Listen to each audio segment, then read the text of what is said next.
Hi friends, Sarah here with The Holy Mess. What does your body feel like when you are hungry? How do you know that you're hungry? Would you share about that in the comments?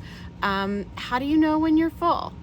Does your appetite or drive for food seem stronger than other people's, other people around you, other people in your family? Do you ever feel out of control with food? Or have you ever said, I'm addicted to sugar, or I'm addicted to sweets, or crunchy food, or salty food? Tell me about those things in the comments.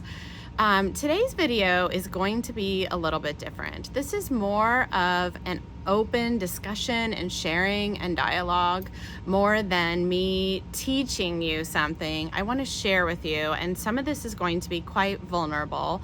This is my personal experience, and I would love to hear about your experience about hunger, fullness, and appetite. What do they feel like for you? I have a business partner, Becky, who has lost 100 pounds, and I have also lost 100 pounds. We have a fantastic partnership. It's truly God's gift to both of us to bring us together. Together, we run a Christian women's online weight loss program called Faithful Finish Lines. And also we just get to support one another. There aren't that many people in the world who have lost over 100 pounds and are keeping it off successfully. So for the two of us to be able to share has just been such a great friendship and a great benefit. As I've been sharing with her some of the ways that I experience hunger and appetite and drive to food, we've recognized that we're quite different in that. And she said, Sarah, you need to share this experience because I've never really heard anybody else talk about their hunger and their drive to food the way that you do. And I've also come to realize that some things about the way my body physically drives me to food, I've been embarrassed and maybe even ashamed. I'm not sure I was fully conscious of it, but I thought that there was something wrong with me. I thought that I was somehow driving this desire. And I'm going to tease that out a little bit more about what I see as some primitive drives that I have, some wrong decisions that I have made and do continue to make, some sinful behaviors. And again, I would just love to hear from you in the comments as I share some of these things. Some of what I share, you might be able to relate to very much. Some of what I share, you might be like, no, that's not my experience at all. And that's all perfectly okay. I think as we discuss this, we can see things that we have that are in common and things that are different, and just the variety of ways that God has created our bodies differently, and the way that our experiences, like growing up and in culture, have shaped our appetite, have shaped our hunger. So, for example, I have worked with women and men who have told me they're always hungry. They always think about food. Would you say that's true for you? Tell me about it in the comments. I've also worked with women who say they're never hungry. They don't even really know what physical hunger feels like because they don't actually feel hungry. They eat for other reasons. I've had people who tell me they want a huge quantity of food. They just feel like they could eat and eat and eat and eat and never really be satisfied. And then I've worked with other people who want pretty small portions of food. For example, the free 3-day diet that I have, which you can get at theholymess.com. I have so many people who say, I could never eat all this food. And then I have other people who say, I eat all that food and I'm still hungry. I want to have more. Can I eat more? Yet I would say almost all of the people that I just mentioned struggle with their weight. And I know that there are people who have all of those things who don't struggle with their weight, but they don't tend to be the people who come to my website or watch my videos. So everyone that I just described would, most of them would say they have challenges with maintaining a healthy body weight.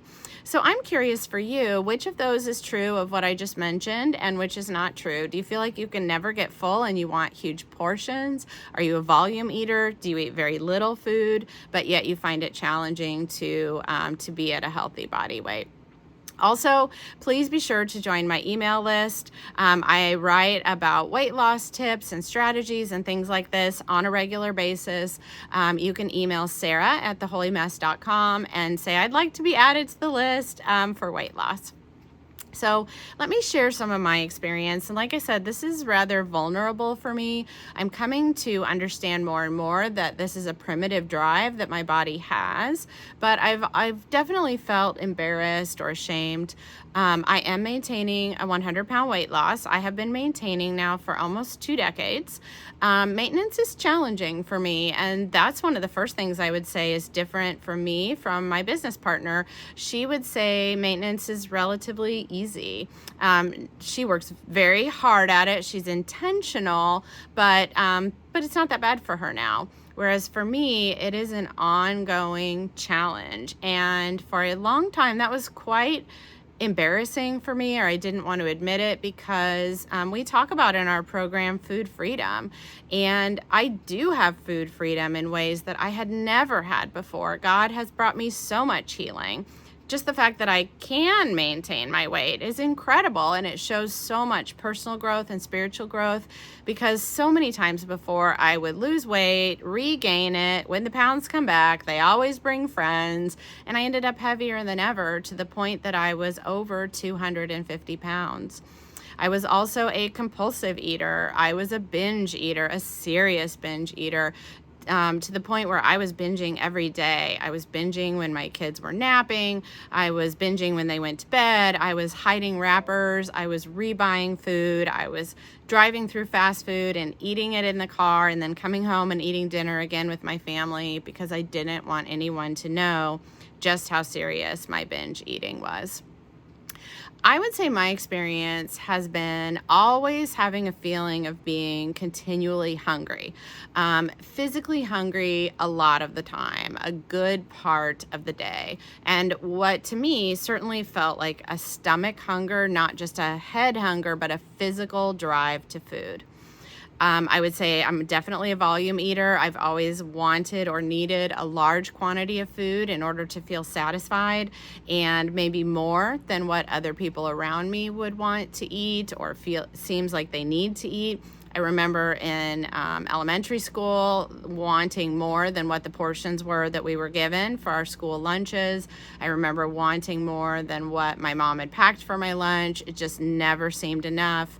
Always wanting second helpings, physically wanting a large amount of food. But I would also say, more than physical hunger, although the physical hunger is certainly there, that I have a very high drive to food. And this is different than the physical need for food. This is just this very primitive urge for food, a very high awareness of food, just that continual desire. And what I've come to understand, this is my belief, I can't say that I have a research study to back it up, or it's just my personal understanding, is that all of us fall somewhere on a continuum of normal with our drive to food. This is different than appetite. This is our drive to seek out food. And I believe that this is how God made our bodies. And, we live in community, and part of why we're all different. I also, though, do believe we live in a sinful world, a world that's been affected by sin, and so that's affected our bodies. We don't have perfect bodies. We have bodies that are disrupted from what perfection would have been. So, but still, within this, a normal range of what is normal when it comes to drive to food. And I would compare that to a different, we have different sex drives, and it doesn't mean that one is abnormal from the other. It's just within this healthy range. If you are married or in a committed relationship, you know that the two of you aren't the same. And I'm sure that there are other primitive urges and needs and desires that are the exact same way. The urge for safety and protection around the family. My husband's is very different from mine. He's always checking the doors and making sure we lock them, and is everything safe? And I don't even I'll lock the door, but I don't even hardly think about that stuff. So there's just a normal range. And I have come to believe I am on the very high end of that range, very tippy top of that range. And I would be curious, tell me in the comments, where do you think you fall on that range? I have come to realize I'm very alert to food. I'm very sensitive to food triggers, discussion of food. I'm very interested in food. I'm very curious about food. I'm constantly seeking out food. I'm sensitive to food in my environment. So if I go somewhere, like I go to a party, I'm curious about the food. I'm interested in the food. I want to know what food is available or what's not available. I typically eat breakfast like around 8 or 9.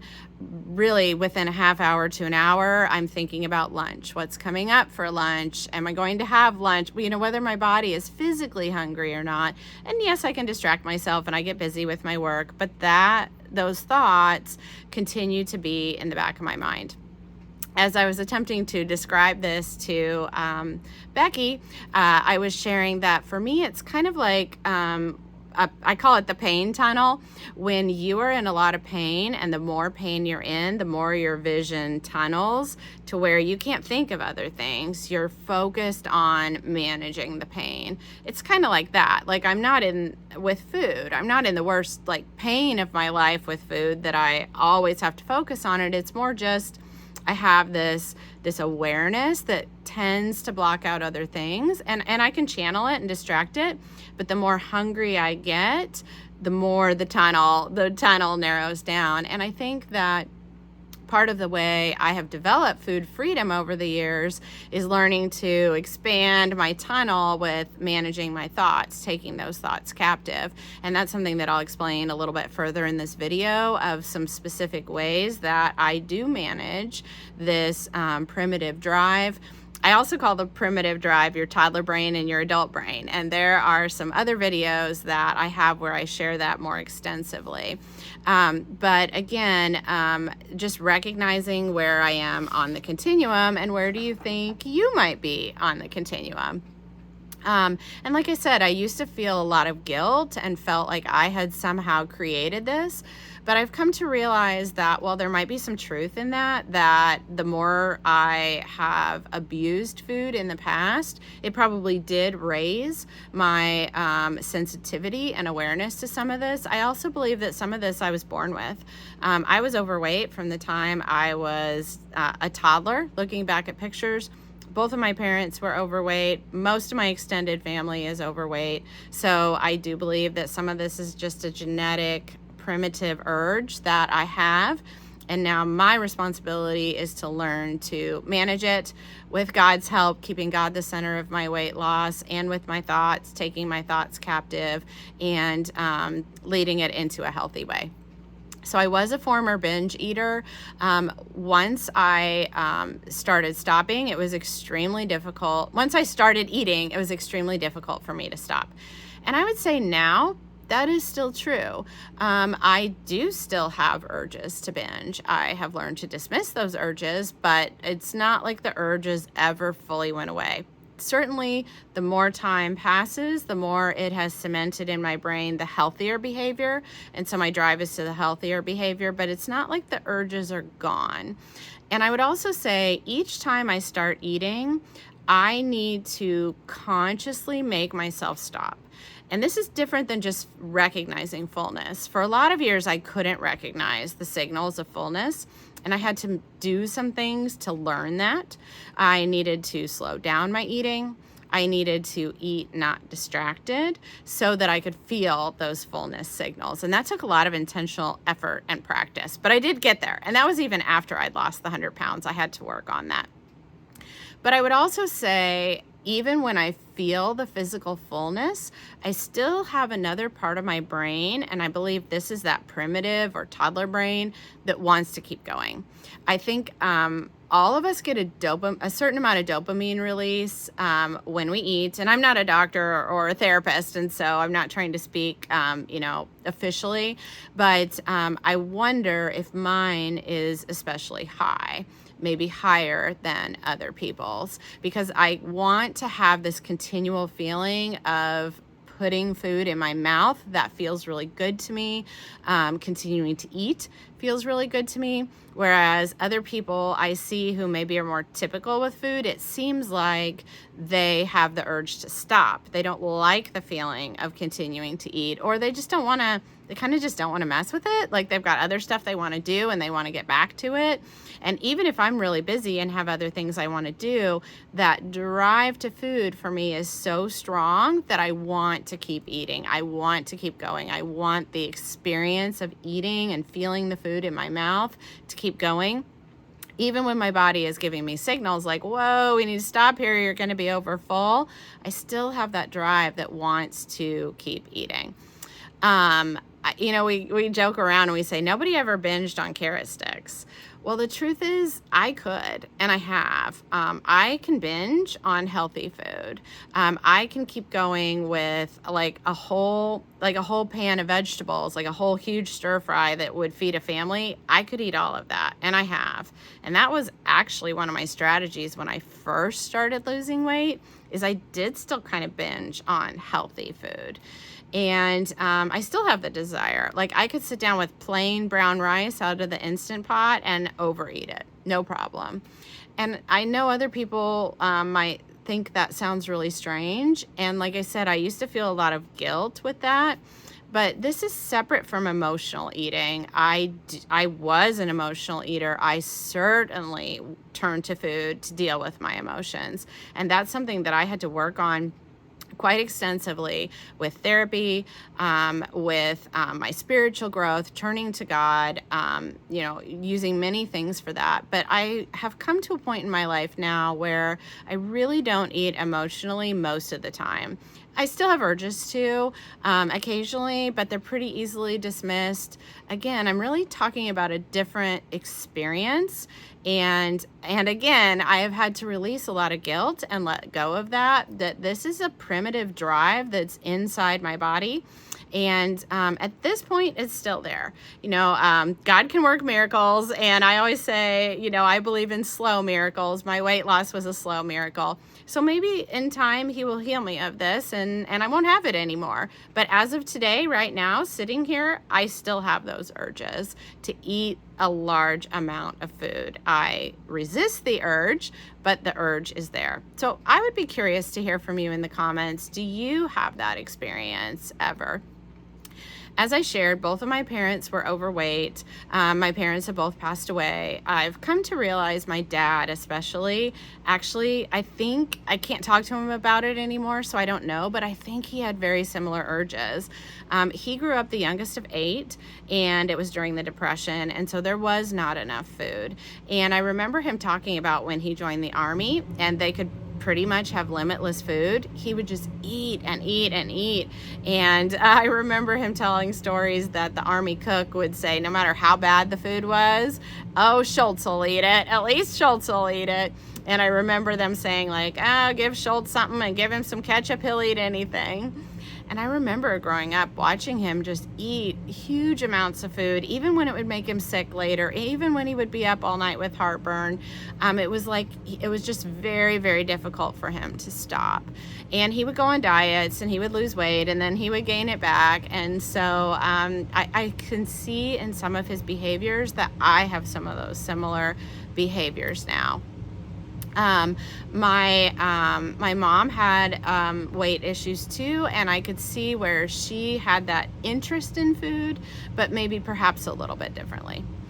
So now the question is, how have I lost 100 pounds and kept it off? You might be thinking like, Sarah, if you have all of these like strong food drives and urges, how are you doing this? And overall, I would say by the grace of God, it is really God's grace and help that I'm able to do this. I went to therapy to start losing weight. Then I used the Weight Watchers program. And then now more recently in my life, I have the Faithful Finish Lines program that I developed with my business partner, Becky. And honestly, maintaining at this lowest weight that I am at now is because I followed the guidelines that we put out in Faithful Finish Lines. So God is continuing to mold me and grow me. I have been at my goal weight or close to my goal weight for almost 20 years now, 2 decades. And it's from putting all of these strategies in place. So with therapy, I was able to largely overcome the emotional eating. Spiritually, I'm very intentional about keeping God at the center of my weight loss journey. I've developed self-control as a fruit of the Spirit. And that's not something that I've somehow manifested or achieved. That is a gift of the Holy Spirit. So the more I grow closer to God, the more the Holy Spirit develops that self-control in me. And I have some pretty tightly controlled boundaries. I started with Weight Watchers. I still use Weight Watchers. I track my food every single day. And I don't just track, but I pre-track. So the night before, I plan what I'm going to eat the next day, and then I follow my plan. While I certainly am, I would consider myself a mindful eater in the sense of I'm very aware of how much I eat, when I'm eating, my body's signals, when I'm full. I'm not just sort of free reign with food. I keep track of what I'm going to be eating for that day, and I'm reliant on my plan. By tracking the night before or having a food plan the night before, I'm using what I call my adult brain, which is the front part of my brain, the logical part of my brain, the part of my brain that is able to think forward to the future of not just what I primitively want in the moment, but what future me wants. What are the choices that are going to help future Sarah feel really good, whether that future is in 5 minutes or 5 years. I'm thinking about that when I'm using the planning part of my brain. Whereas the back brainstem part of my brain, what I call the toddler brain, that's where all those primitive urges reside. And that's not good or bad. It just is. Those are just the neutral, primitive parts of my brain that were built into my brain to keep me alive when it comes to food. So I have some pretty tight food boundaries, and I'm going to share with you some things that have been effective for me. And I would love to hear from you. If you think these things are helpful for you, if you've done them, perhaps there are things that you need to put into place. This sounds like a long list. I don't want it to intimidate you. These are habits and strategies that I've developed over years, and I don't use all of them all the time, but I do use most of them. And some of them are quite challenging, and some of them, now that I've been using them for years, I don't really even give them thought anymore. It's just part of my regular life. So with my food boundaries, the biggest is the food tracking, whether it's Weight Watchers or MyFitnessPal. I go into every day and honestly almost every situation with some kind of a food plan and some kind of boundaries in place. So daily, that is my food pre-tracked. Right now I'm recording this video and then I'm gonna go eat breakfast. I planned last night what I would eat for breakfast today, and I'm going to follow my plan. Occasionally I'll switch things around and then I'll change it in the tracker, but for the most part I follow my food plan because I have learned that that's what helps me be successful. So that is by far overarching the biggest strategy. But even an event like going to a party, I would have some type of a boundary in my mind. So maybe it's that I'm gonna eat 10 Weight Watchers points, or 500 calories, or I'm gonna start with a protein and then I'll have vegetables or fruits if it's available, and I'll have one treat. So it's some type of boundaries that I have in mind. I've learned that I'm very sensitive to food stimulation. So TV commercials, cooking shows, following other food people on Facebook and Instagram, even if it's healthy food, when I'm seeing that, when I'm scrolling through or watching TV, that's triggering. I know that for me, that's going to trigger me to want to eat. So I've cut back on a lot of that. I love cooking shows, of course. I will watch some, but I don't watch an endless stream of cooking shows. I've just learned that that's not healthy for me. Same with following a bunch of food channels on Facebook. That's not the best idea for me. When I hear a food mentioned, I want it. Whether it's people talking about it or a commercial on TV, I realize that I'm sensitive to that.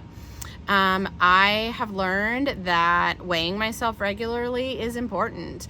Most of the time I weigh myself every day. What I've needed to do is to learn that my worth is in Christ, not the scale. So I can't let that number derail me, because keep in mind, the number on the scale is nothing. It's just neutral. The scale doesn't care about you. It's just something out there in space. It's what we put on that emotionally that makes the difference. So for me, weighing myself every day actually kind of takes the pressure off. I can do a lot of mental drama when I only weigh myself once a week. But once a week is fine, and I know that works for a lot of people. I have no problem with that. But weighing myself at least once a week is definitely an important strategy for maintaining my weight loss. I've learned to recognize I have what I call false physical hunger at times. It really feels like my stomach's hungry, but I'm not. My body doesn't actually need food. So learning to differentiate between what I would call true hunger and false physical hunger. It's been really helpful for me to learn about calorie density and to recognize what is going on with food in our culture right now. We are living in a time in history that is almost unlike any other. The food industry creates foods that are meant to drive us to eat more food. And I'm not saying this is evil, although, I do definitely have some concerns with some of the ingredients and things in our food. But food companies are doing what companies are supposed to do. They're trying to make money. That's what a business does. I totally get that.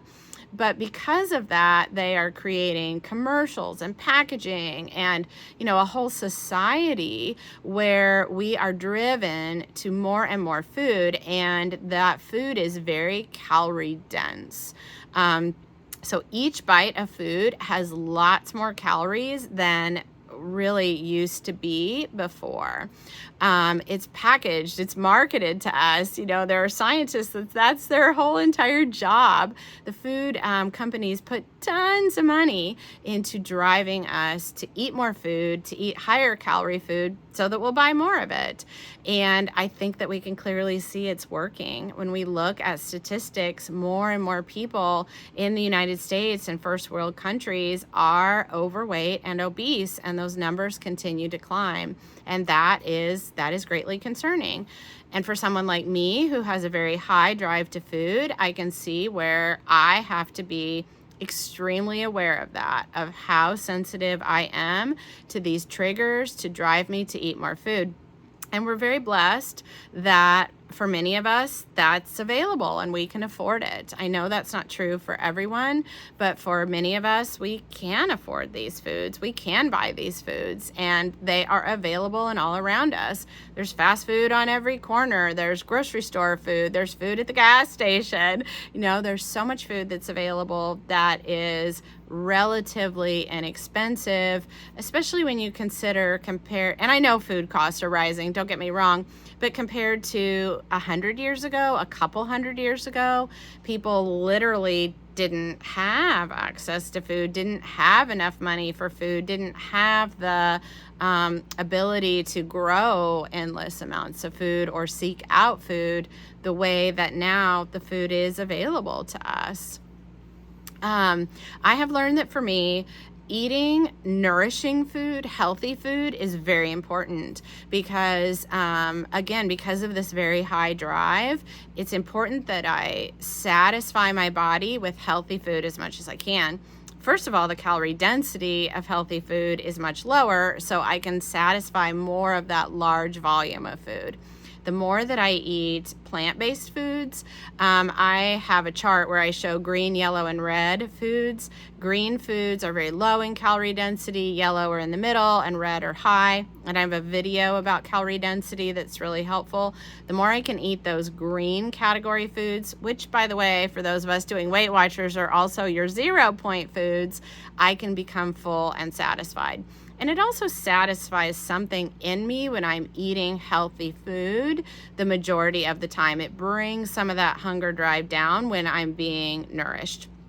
As Americans, we are overfed and undernourished. And because of that, our bodies continue to drive us to eat more food, even though we have more than enough calories, but some of that nourishment isn't getting satisfied.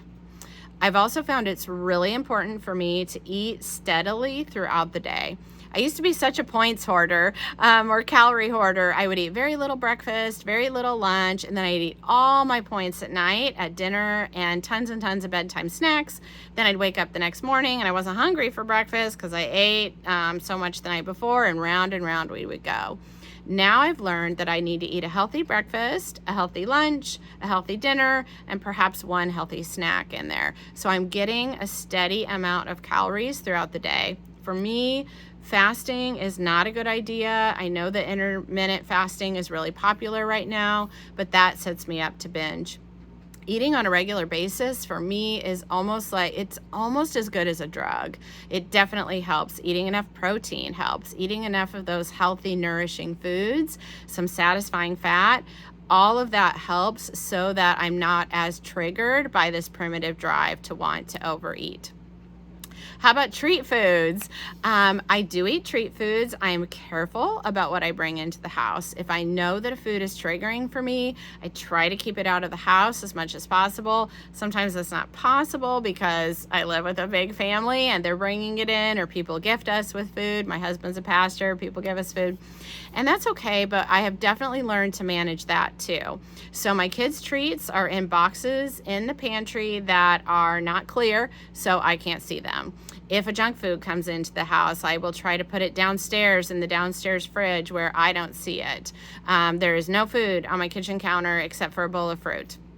There are not boxes and packages on top of my refrigerator where I see them every time I go through the kitchen. Everything is put away because I know that I am sensitive to seeing food. I'm sensitive to smelling food. I'm sensitive to watching other people eat food. And so the more I can take those triggers out of my environment, the more sensitive I will be. If I know that a food is triggering, but I want to have it, I will go out and get it in a single portion. So maybe I would go to a bakery and eat a piece of cake, or go to a bakery and eat a donut, as opposed to bringing a whole cake or a whole box of donuts into my house. Or I will go and buy one portion and bring it home and eat it, and then it's gone. Sometimes individual portions can be helpful, like buying individual bags of chips. If it's not super triggering. If it's super triggering, it's better to just eat it out of the house. But if it's something that's kind of in that mid-range, I might do like individual bags, because the individual bag is a little more likely to slow me down. I've tried portioning things out individually. That works for me if it's not super triggering. Otherwise, I'm like weighing out the individual portions and then I'm snacking on it. Or the Ziploc bag. For some reason, the Ziploc bag is a little easier to go in and take a few as opposed to the pre-sealed from the grocery store bag. I eat sitting down. That is an affirmation, or a guideline I have for myself. I eat sitting down. That has helped a lot with eating while I'm cooking. I used to eat, little snacks, bites, BLTs, bites, licks, and tastes while I was cooking, especially things like cookie dough while I'm making cookies, or a swab of frosting, even like grabbing a spoonful of peanut butter from the pantry. I still sometimes do that, even though it's not the healthiest behavior.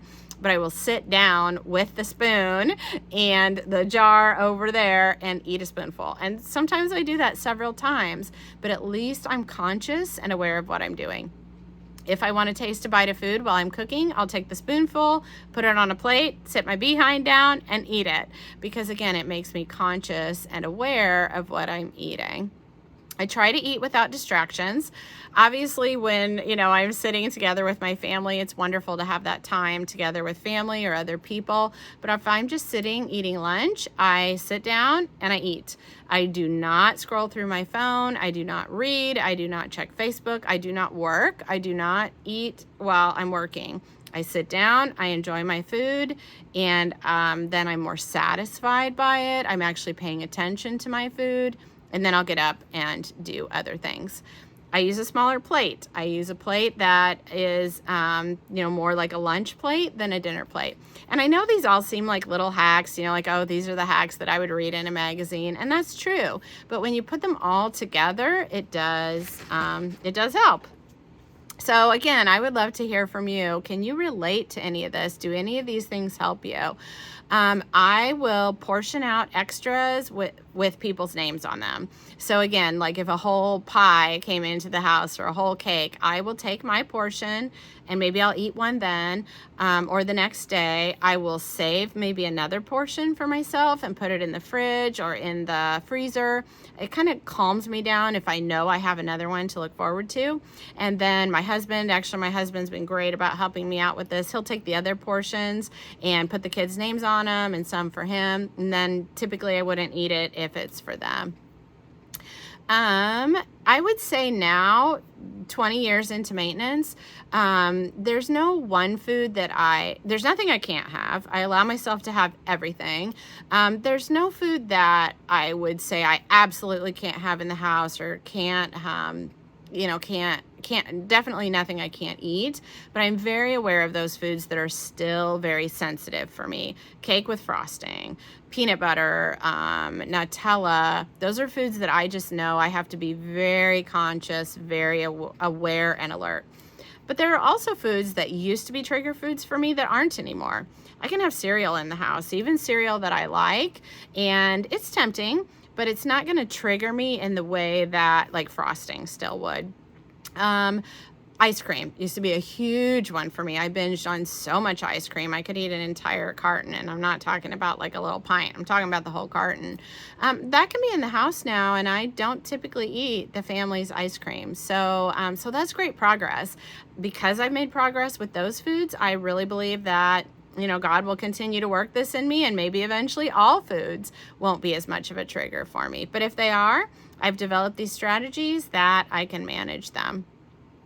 And as I said, I've really released a lot of shame, and I'm still a work in progress, but I'm letting go of a lot of that. I'm realizing that, we live in a broken, sinful world, and my body has the results of that. It's not perfect. Do I still make wrong choices? Do I still make sinful choices? Yes, absolutely I do.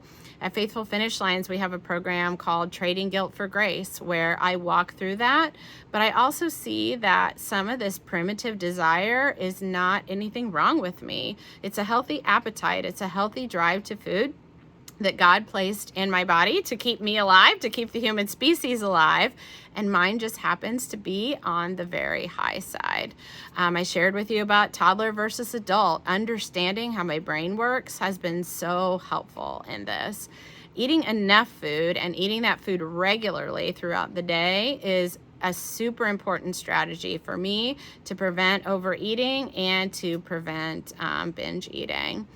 So I would love to hear from you. Can you relate to this? What is your hunger like? What is your food drive like? I'm hoping that we can have just an open conversation about this topic. And I want to tell you, if you're like me and you do have your hunger drive that's on the higher side, or your food drive, you can still do it. Please be filled with hope. If I can do it, you can do it. If I, who does have this higher drive and was a binge eater and was a compulsive eater and was an emotional eater, if I can do it, I promise you that you can do it too. While it is challenging for me to maintain my weight loss, it's so worth it. It's so worth it. Life at goal weight is so much easier, so much healthier, so much happier. There's so much joy. There are so many rewards. Well, yes, I do have to be very intentional about food. I can also say I have food freedom like I've never had before. And I believe that I will continue to develop that as God continues to grow and mold me, as I develop these skills, as I work through these strategies. I just think it's going to get easier over time. It might always be harder for me. This might be just part of what God has given me. Like Paul in the Bible, who had the thorn in the flesh. I have prayed for God to take this away from me, and he hasn't. And so I will continue to grow in this. I will continue to get stronger. I will develop these fruits of the Spirit. I will develop more self-control. I will develop more of who I am as a person. So please share with me in the comments. I would love to hear how this video resonates with you, what you can relate to, what's the same, what's different. We are all in this together. I absolutely believe you can lose weight, you can get to your goal weight, you can stay there for the rest of your life, and I am here to support you and help you every step of the way. I'm Sarah with Faithful Finish Lines. Thanks so much for watching. And the Holy Mess. Faithful Finish Lines and the Holy Mess. Bye-bye.